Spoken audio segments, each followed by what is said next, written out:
What is up, YouTube? We are back at it. Guys, yesterday was so much fun. Easily one of my most favorite on-set experiences. And I think, fingers crossed, I'm hoping I won't get cut from the episode. I feel like what I'm doing is part of the whole storyline. Even though it's only 2 lines, I feel like it's pivotal in the decision that one of the main characters makes. So I'm hoping I end up on it. It would be my first appearance on network television, which is pretty exciting as well, since most of my family has been waiting a long time to even see me on TV. They can check me out if they watched anything on Comedy Central or, the Netflix Eliza Schlesinger sketch show, which are the 2 things that I've actually aired on. And unfortunately, not getting onto the HBO show, or at least showing up on air, was a bit of a bummer, but getting to meet David Simon was pretty cool. I did not get to skate any last week because I had to go into the city to go to an NYU Langone facility to get tested for COVID. According to the network's rules, I had to use one of their testing sites that they trusted. And that's like an hour and a half into the city and back, because I got to go around Manhattan and go out to Flushing or Ridgewood, New York. So it's a bit of a drive. And then I had to go back in on another day last week for a wardrobe fitting to get fitted into a sweet-ass $2,000 suit. So if any of you guys don't follow me on Instagram, I did say in my last skate video that I had done a self-tape and was hoping to book it, and obviously now you know I booked it. So I'll try and let you guys know when that is going to air and on what channel. For now, I'm not allowed to say. That's kind of the acting rule. You're not allowed to talk about projects until they actually air and talk about your involvement in them. All of that travel in and out of New York last week on my days off, not doing e-learning potting with the group of 2nd graders that I normally do, which are attached to my son's 2nd grade. I didn't have a lot of time left to skate, so I'm excited to get back to it. Shane, I owe you a trick. I think today it's either going to be kickflips, which I'm going to work on, or a Fakie big spin, which I think I'd also like to work on. One other thing that I need to mention, and I feel really bad about this. Back in December of 2019, a company called Cal-7 Skates reached out to me and said they'd like to send me a complete, which they did. They also sent me another board because all of their completes are only 8-inch wide decks, and I normally ride like an 8.25. So the kind people that they are, they also sent me an 8.25 as well that I have sitting at home. I brought the complete with me today. I did an original unboxing video at the time that I received them back in December and meant to upload it, but then I just got caught up with the holidays and then pandemic and depression, and I wasn't skating at all, and I never put it up. So Cal-7, I'm super apologetic about that. I am going to put a link down to their stuff below, their Instagram as well as their website. You guys should go and check them out. I'll talk about them a little bit more in the video later when maybe I try and do a kickflip with their board, because it'll be lighter because it's an 8.0 deck. Anyway, that's enough catching up about what's going on with me. Let's shut up, let's warm up, let's skate.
His thumb is going numb.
All right, I don't think I'm gonna land a Fakie big spin.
All right, not the most satisfying session back, but good to be back out and skating after a week off. Here's hoping we can keep working on kickflips and get them better. It was nice to hold onto the picnic table and do that a little bit, kind of get a feeling for it under my feet. I'll definitely say using the Cal-7 8.0 skateboard was lighter.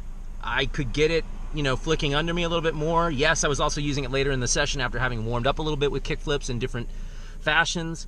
But yeah, the 8-inch deck definitely helped with rotation and stuff like that. I will leave a link for the Cal-7 skateboards. You guys should check them out.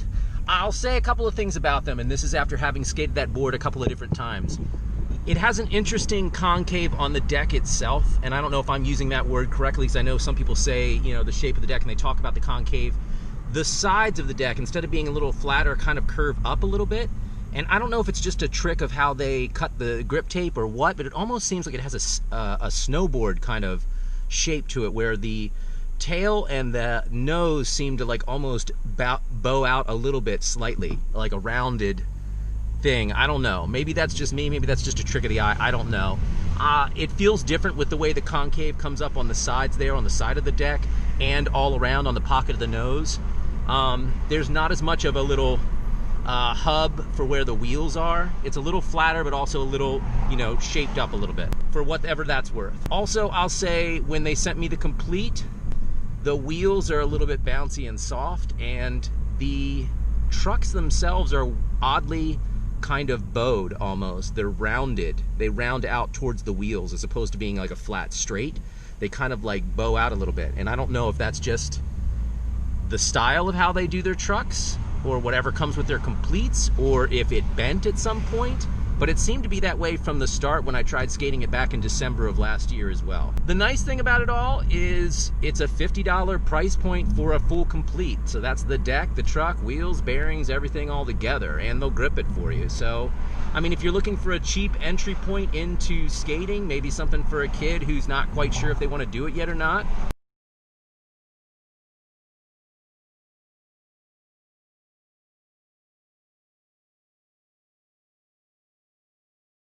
I will leave the link down below for Cal-7. You guys can check them out. Cal-7, thanks a lot for sending me that complete. Thanks a lot for also sending me that other deck. I really appreciate it. Sorry it's taken me so long to get something up for you and get a shout out to you. I'll let you guys know when my TV show airs. We'll hopefully be back at it a little later this week and get some kickflips down and maybe even some heel flips that I was working on. Those Fakie Bigspins, though, they're gonna take a little while. Guys, thank you for liking, commenting, and subscribing. Have an awesome day.